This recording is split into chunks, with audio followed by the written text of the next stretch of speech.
Assalamualaikum, Mas siang Mas. Waalaikumsalam, siang. Saya mau daging yang tanpa lemak. Daging yang tanpa lemak. Ya, ini daging sapi. Iya. Ya, ada beberapa kayak jenis potongan.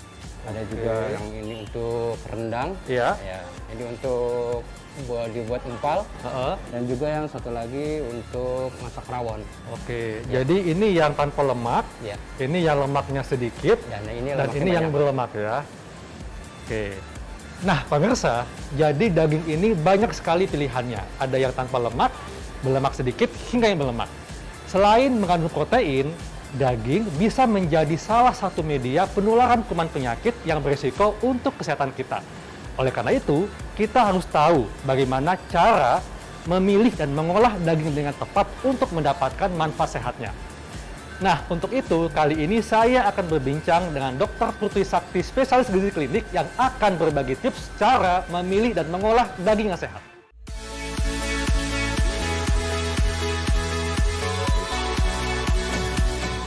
Selamat siang, Dok. Siang, Dokter Haikal. Wah, dokter udah siap nih dengan berbagai jenis daging. Iya, Dok.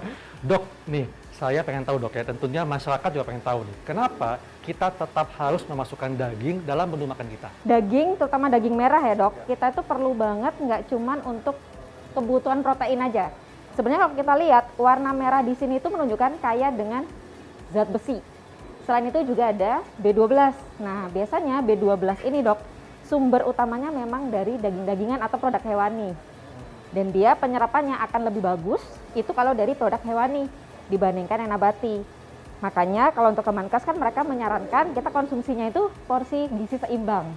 Artinya protein hewani ada, nabati juga ada gitu, Dok. Jadi artinya tetap penting, Dok, daging untuk tubuh kita ya. Betul, penting banget. Dok, kan ada dua jenis daging, Dok ya. Daging segar dan daging beku nih. Betul. Mana yang sebaiknya kita konsumsi? Kalau kita membicarakan daging beku atau daging yang fresh, memang paling bagus kita better yang fresh ya. Baik yang fresh, tapi balik lagi, Dok, kita harus memperhatikan daging itu kita tahu dulu nih, apakah kualitasnya bagus atau tidak. Nah, bagaimana kita tahu? Yang pertama, kita harus memastikan dulu bahwa daging tersebut berasal dari rumah pemotongan hewan, jadi sudah terdata. Jadi dia otomatis semua kriterianya sudah masuk. Yang kedua, kita akan tahu nih, Dok, kalau dagingnya merah seperti ini, artinya dia masih fresh. Iya. Tapi kalau sudah mulai agak kebiruan, kadang kita lihat ya kalau kayak dijual di pasar segala macam tuh kadang kalau agak kebiruan tuh hati-hati. Artinya bisa jadi dia sudah agak lama nih. Iya. Terus kita juga bisa lihat dari konsistensinya, Dok. Kalau kita tekan, nih, ya, Kenyal ya. kenyal dan dia akan langsung kembali lagi. Itu segar Konsisten- berarti? Segar.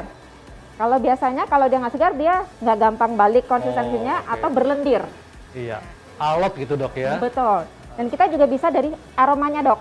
Aromanya betul-betul kalau fresh itu bau daging sapi.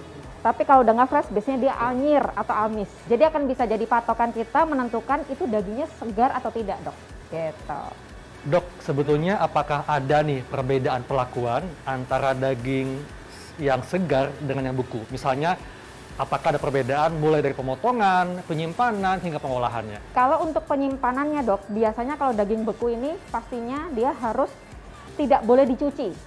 Itu kuncinya ya. Jadi begitu dipotong, yang terbaik itu dia segera disimpan di tempat yang kedap udara. Yang Iya. pertama, tujuannya agar tidak terkontaminasi bakteri ya. Kemudian yang kedua, kita segera masukkan ke alat pendingin, misalkan freezer ya. Dan itu akan menentukan, Dok, berapa lamanya tergantung dari suhu kulkas kita. Nah, suhunya tuh yang paling disarankan kalau yang bagus tuh di bawah minus 12 derajat Celcius. Nah, tapi kalau misalkan suhu freezer kita bagus ya, kan ada ya tuh kulkas yang memang khusus untuk daging-dagingan, dia kalau di bawah minus 20 derajat Celcius kita bisa sampai 6 bulan dan itu tetap terjaga kandungannya dengan sangat baik gitu. Dan ketika kita simpan di freezer, itu penyimpanannya diplastikin atau ditaruh di dalam box yang kedap udara? Jadi dia yang paling bagus tuh yang kedap udara yang penting, Dok. Jadi plastik pun oke, asal kita harus melihat yang itu ya BPA free. Jadi kita harus memastikan dulu. Yang kedua, tidak ada udara yang akan mengontaminasi. Tentunya itu akan lebih bagus lagi. Dok, kan saat ini banyak nih, untuk daging impor, bagaimana cara kita tahu bahwa daging yang kita beli itu sudah memenuhi kriteria aman, sehat, utuh, dan halal? Nah, tentunya balik lagi tadi, Dok. kita harus pintar-pintar mengecek tempat kita beli daging tersebut apakah sudah mengikuti rekomendasi dari rumah pemotongan hewan. Kalau memang sudah mengikuti rekomendasi RPH tadi, otomatis dia sudah mengikuti kriteria-kriteria yang ada. Dan kita bisa yakin bahwa aman untuk kita gunakan. Kita sempat mendengar nih tentang daging gelombongan ya? Iya, betul. Jadi itu daging yang dicampur. Betul. Nah, tapi kan yang namanya daging, masyarakat kan mungkin sulit membedakan mana daging sapi, mana daging yang non sapi. Nah, bagaimana cara membedakan bahwa ini murni daging sapi dan bukan daging sapi? Biasanya kalau gelembungan itu dia lebih ini ya dok, teksturnya itu lebih nggak sekenyal ini. Karena terlalu banyak cairan. Berair ya? Ya, lebih berair. Nah itu tentunya akan bisa membantu kita untuk menentukan, oh berarti dia bisa jadi gelonggongan. Dan biasanya dia ciri khasnya banyak digantung. Tujuannya dia digantung itu salah satunya itu mengeluarkan cairan biasanya. Kalau yang dicampur dok dengan daging lain yang bukan daging sapi gitu, gimana cara kita membedakannya? Untuk membedakannya tentunya kalau secara langsung biasanya dia tidak merah segar gini dok. Kalau campuran itu bisa kita lihat dok, kalau dokter beli daging giling nih, gampangannya ya. Yang premium sama yang nggak premium harganya beda. Betul. Tapi kita lihat lagi yang beda lain adalah warnanya. Kalau yang premium dia akan merah segar. Tapi kalau dia ada campuran biasanya warnanya agak pink. Nah itu perlu waspada. Antara dicampur lemak atau daging lain yang kita nggak tahu ya. Dok, kalau misalnya tadi kan dokter bilang daging sapi kan aromanya segar ya, aroma sapi. Aroma sapi. Nah, apakah ada perbedaan aroma daging sapi dengan non sapi, dok? Kalau itu sebenarnya nggak begitu beda jauh, kecuali kambing. Kalau kambing memang baunya tajam ya, dia ada aroma khusus. Tapi kalau misalkan daging babi yang saya tahu tuh biasanya lebih anyir, karena lemaknya memang lebih banyak. Itu aja. Kalau sapi itu dia nggak begitu anyir baunya. Dok, daging kan pangan yang biasa dikonsumsi oleh masyarakat, sehingga banyak nih fakta mitos yang beredar. Yang pertama dok, fakta atau mitos katanya merebus daging sebelum disimpan akan lebih baik dibandingkan tidak direbus. Fakta atau mitos dok? Oke, itu adalah mitos ya, karena sebetulnya yang paling bagus kita harus menyimpannya dalam kondisi segar seperti ini. Dalam kondisi segar langsung dibekukan tadi dok, jadi nggak perlu dicuci, nggak perlu diolah. Kenapa? Karena kalau direbus dulu ada beberapa kandungan nutrisi yang akan berkurang, vitamin B dan juga vitamin C. Nah itu yang harus kita perhatikan.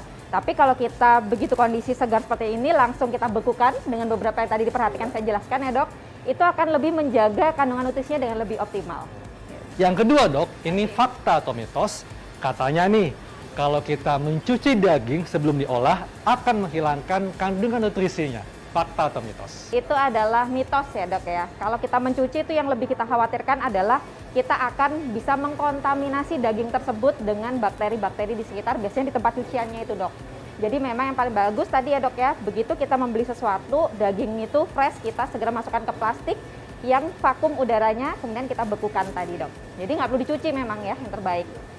Nah dok, ini juga ada lagi nih yang suka ditanyakan masyarakat dok ya. Kalau misalnya mengkonsumsi daging mentah itu lebih baik dibandingkan daging matang. Karena mungkin nutrisinya lebih utuh. Ini fakta atau mitos dok? Tentunya itu mitos ya dok ya. Bahaya banget kalau kita sampai mengkonsumsi daging-daging yang masih mentah. Karena balik lagi tadi ya, di situ akan banyak bakteri-bakteri yang tentunya bisa mengkontaminasi. Bakteri contohnya bisa E. coli, nah, kita bisa diare, bisa sakit perut. Atau bisa juga parasit seperti toksoplasma. Nah, apalagi kalau untuk perempuan, toksoplasma kan bahaya ya, apalagi yang mau ada program hamil. Nah, itu tentunya harus kita hindari. Jadi sebisa mungkin tentunya adalah olah sematang mungkin. Gitu. Tapi dok, bagaimana dengan daging ikan nih? Mungkin bagi penggemar sushi kan suka mengkonsumsi salmon yang matang. Apakah ini tetap ada kandungan bakteri jahatnya atau gimana dok?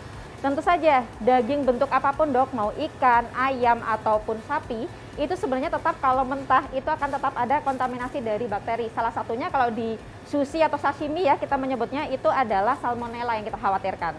Nah itu yang perlu kita khawatirkan juga, apalagi biasanya kalau ikan-ikan yang masuk Indonesia, dia itu kan sudah ini ya, mengalami impor, jadi sudah sekian lama. Nah itu yang kita nggak tahu nih terpapar atau tidak oleh bakteri-bakteri tadi. Oke, jadi memang lebih baik diolah dulu dok ya? Terbaik adalah diolah. Dok, ini juga kalau kita lihat di pasar dok, Iya. kan daging tuh digantung ya. Nah katanya kalau digantung itu daging akan lebih awet dok, fakta atau mitos? Sekali lagi itu adalah mitos ya. Jadi daging-daging yang digantung di pasar itu biasanya selain untuk membantu mengeluarkan cairan ya dok dari dagingnya, itu yang kedua adalah ketika penyembelihan itu biasanya ototnya itu mengalami lebih kaku dok. Jadi dengan tujuan dia digantung itu ada efek dari daya gravitasi bumi sehingga dia lebih lentur. Makanya terutama biasanya para penjual daging kambing biasanya itu pasti akan digantung-gantung tuh. Tujuannya tadi untuk biar ototnya lebih lentur sehingga dikonsumsi lebih enak gitu. Jadi memang tujuannya adalah bukan untuk mengawetkan, Dok, ya? Bukan. Apalagi ingat tadi, semakin lama ada di suhu udara, biasanya nggak boleh lebih dari 2 jam, Dok, dia akan lebih mudah terpapar oleh bakteri-bakteri. Kan daging merah ini ada daging sapi, ada daging kambing. Nah, beredar mitos atau fakta, katanya daging sapi itu kandungan lemaknya lebih tinggi dibandingkan daging kambing. Fakta atau mitos? Itu adalah fakta ya, karena memang daging sapi itu dia lebih kalorinya lebih tinggi. Kedua, lemaknya juga lebih tinggi, Dok. Jadi biasanya yang beredar di masyarakat adalah kambing itu bisa memicu kolesterol dan penyakit-penyakit jantung dan lain-lain ya, Dok. Padahal sebenarnya kambing itu tidak begitu signifikan seperti itu, Dok. Lebih ke pengolahannya lah yang akan membuat berbagai efek penyakit tadi. Sedangkan kalau daging merah, dia per 100 gramnya itu lemaknya bisa sampai 5 gram estimasinya. Sedangkan kalau untuk yang daging kambing itu bisa hanya 3 gram. Jadi sebenarnya lebih sedikit. Tetapi memang kita harus perhatikan lagi ya, Dok, daerah-daerah tertentu. Caranya bagaimana? Kita lihat di daging tersebut, semakin banyak marbling putih-putihnya, itu artinya lemaknya makin banyak. Ya, jadi kita bijak, bukan berarti nggak beli daging sapi, tetapi daging sapi pilih yang paling banyak merahnya, daerah putih-putihnya dikurangi ya. Nih, masyarakat ingin sekali, Dok, sebagai penutup, Dok, ya. Iya. Tips nih kepada masyarakat supaya bisa mendapatkan manfaat sehat dari daging, mulai dari pemilihan, penyimpanan, hingga pengolahannya, Dok. Pastinya tadi ya, pilih tempat untuk membeli yang terpercaya. Terutama kita sudah tahu nih apakah daging-dagingnya tersebut sudah melalui rumah pemotongan hewan. Ya, kemudian ketika membeli jangan lupa pilih daging se-fresh mungkin, yang warnanya masih merah, teksturnya masih kenyal ya, masih bagus. Aromanya masih aroma alami sapi, bukan bau anyir atau amis, kemudian tidak ada lendir. Dan perhatikan kalau banyak lalat yang menghindapi, itu juga bisa salah satu kunci bahwa dia itu tidak baik untuk kita konsumsi. Nah, selain itu pengolahannya juga perlu diperhatikan, Dok. Tentunya pengolahan yang terbaik itu adalah direbus, dikukus, atau juga bisa dipanggang. Ya, nah tetapi kalau dipanggang hati-hati, jangan terlalu banyak daerah coklatnya, Dok, karena itu bisa memicu zat-zat karsinogenik atau yang memicu kanker.